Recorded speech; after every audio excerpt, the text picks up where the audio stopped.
What's going on, my little piglets? It's your BFF Pork Chop here, and I'm coming at you with another video. That's a talk, a rant, a rave, a discussion, a prediction, rather, everything about America's team, the Dallas Cowboys. Before I get started, if you guys can please go ahead and hit that subscribe button to become a piglet if you haven't already.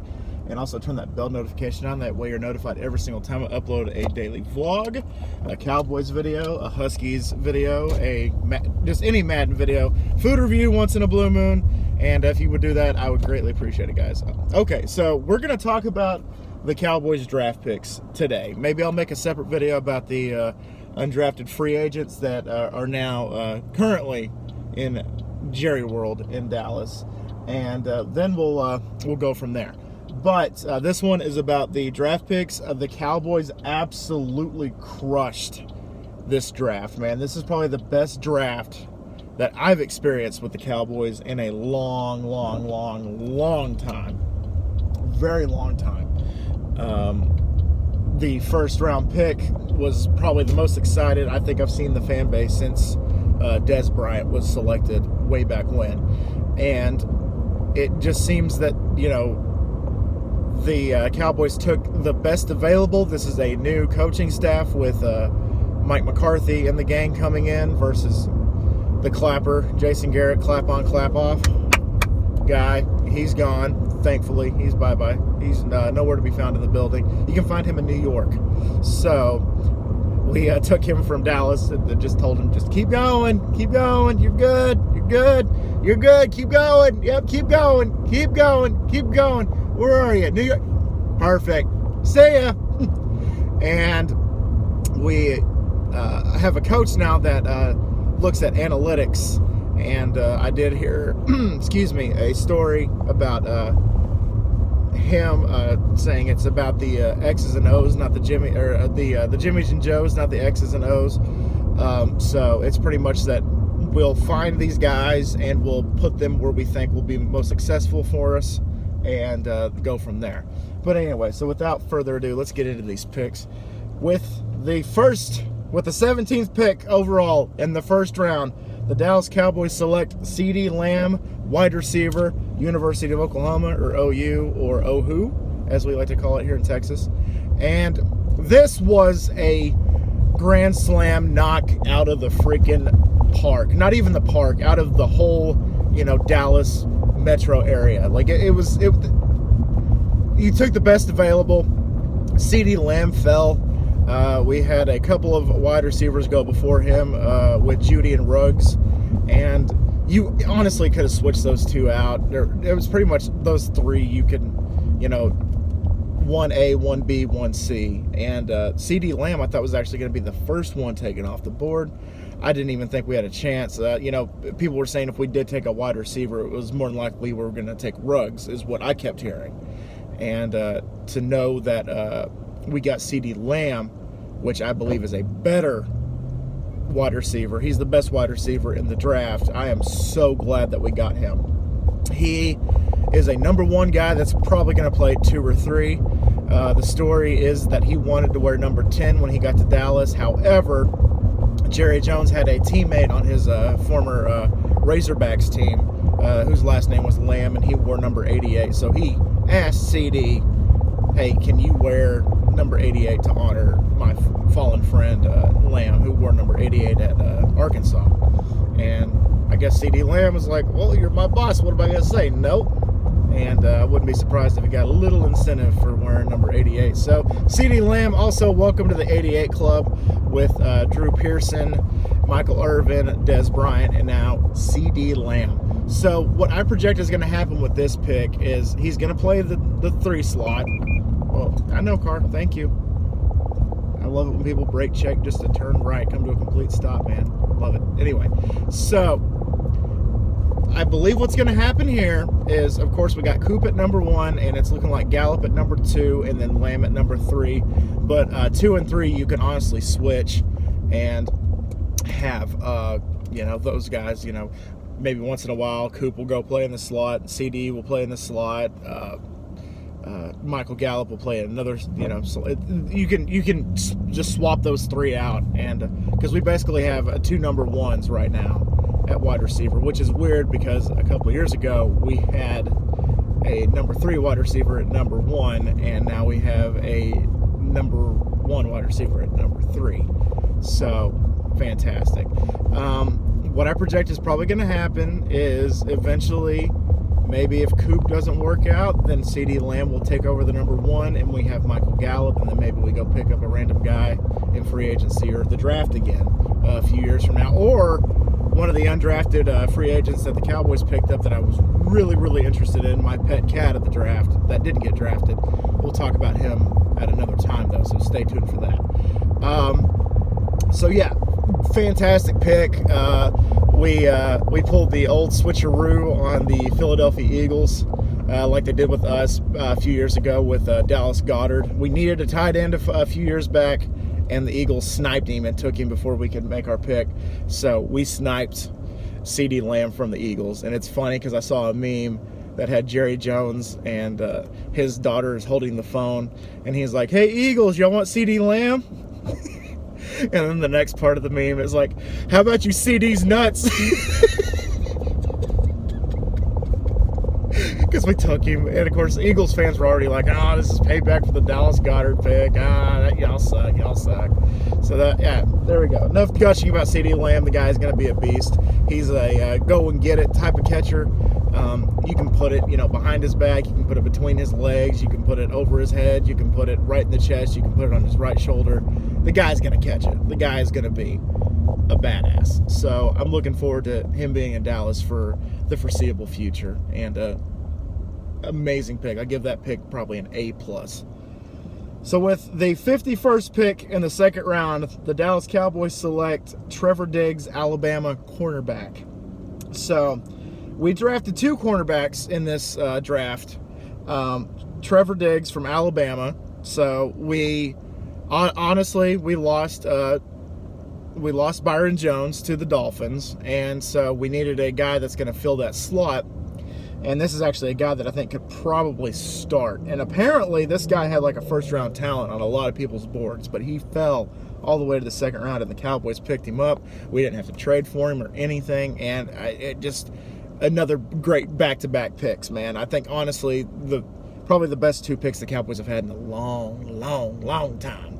So Diggs, of course, being a Texas A&M fan, I did watch a lot of Alabama games, and can't stand Alabama, but you know what? He's a Cowboy now, so let bygones be bygones, and the past is in the past. Let it live there. And so there you go. So it's another great pick. We needed a slot to fill, and we did it. We definitely did it. So with the 82nd overall in the third round, the Dallas Cowboys select Neville Longbottom Gallimore. So we just drafted Tristan Hill last year. And Tristan Hill, I don't know what's going on with him. I don't know if because I think we got him in the first round. So I don't know if we got him as just pretty much just a guy that's just there to fill some depth. I don't know what happened with him, but he apparently, I don't think he saw any action last year. But this is a Neville Longbottom Gallimore. I think that this guy is going to be, it's good. He's going to be depth because we did get McCoy and Dontari Poe in free agency, and I think just this has got to be. I overheard the Lock In Cowboys podcast talk about this, and I agree with them. Gallimore as well as Hill are going to have to compete this preseason as well as training camp to earn these reps, because it's there's no way you're going to take away from the Kung Fu Panda and Gerald McCoy. There's no way that they're going to, willingly just sit out reps. You're going to have to earn those reps, maybe, 15 to 20 snaps a game. I don't know. But anyway, good depth filler pick. Now this one, with the 123rd pick overall in the fourth round, the Dallas Cowboys select Reggie Robinson II, cornerback from Tulsa. Just dropped the load of salsa, if you guys like Alan Jackson. And so this guy, apparently, I saw an article that says this was like the steal of our draft, because this guy might eventually trump Diggs in the depth chart, that he'll eventually take over for Diggs if we don't have Cheeto or Lewis. Then it's going to be the Diggs and Robinson the second show. And apparently this guy has a load of talent and just fell for some reason. I think the reason why that he fell so hard was because this draft class had a badass group of wide receivers. This is probably the best, the deepest wide receiving core, I think, in my recent memory that the NFL has had. And also the quarterbacks. There was a lot of quarterbacks taken, especially with Jordan Love in the first round. Packers, what are you doing? That's neither here nor there either. But apparently Robinson has enough talent that he could eventually be our CB1, probably in the next year or two, and then also him and Diggs. And apparently these guys aren't afraid to just roam the backfield. And by that I mean, or the secondary, roam the secondary, not the backfield, roam the secondary. So what that entails is that these guys can play man, they can play zone, they can play whatever you need them to do. And honestly, I think it's good for the Cowboys. Another depth pick, especially if things don't work out with Cheeto and Jordan. So another great pick by the Cowboys. We probably could have ended it there, like the Locked In Cowboys podcast said. We probably could have ended it there, and we would have been just fine. We could have just traded the other 3 picks that we had, and we could have been just fine. With the 146th pick in the 5th round, the Dallas Cowboys select Tyler, I can't say his last name, Biadaszz. I think it's Biacan. I think it's Biacan is how it's pronounced. I don't know. Biacan, I think is how you say his name. I don't know, the Locked In Cowboys podcast, another reference to them, so that's how you pronounce it. This guy was a beast at Wisconsin, replacing, unfortunately, Frederick, who retired. Man, wasted his youth so bad with the Garrett regime, man. It drives me crazy. Another player wasted by the Garrett regime. And this guy might not be our starter. We have Joe Looney that's going to probably be the starter for this year. And then if things go sideways with Joe Looney next year, this guy could probably come in and take over. He was a badass at Wisconsin. His 2018 tape, apparently he just was a monster, was a beast. And then his whole season last year, he played with a hip. He had a hip problem. So maybe he'll slowly bounce back from that, get a little bit of muscle back there and, just call it good. But I think it's funny, though, because we had a center from Wisconsin, and now we drafted another center from Wisconsin. So like changing of the guard, kind of, or changing of the center, rather. So great pick by the Cowboys. This is something that we needed, and I definitely approve of this pick. And we traded up to get him. We told the Eagles, hey, you know what? We're going to punk you twice. You know that wide receiver, what's his name? DC, I can't remember his name. DC Goat, I don't know.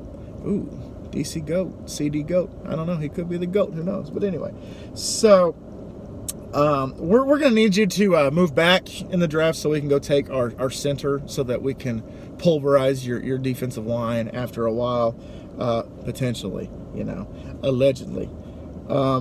So this was a good pick. And Travis Frederick, enjoy retirement. Thank you for everything that you've given us. And, enjoy your life, man. With the 179th pick in the 5th round, the Dallas Cowboys select Bradley Anue, defensive end, Utah.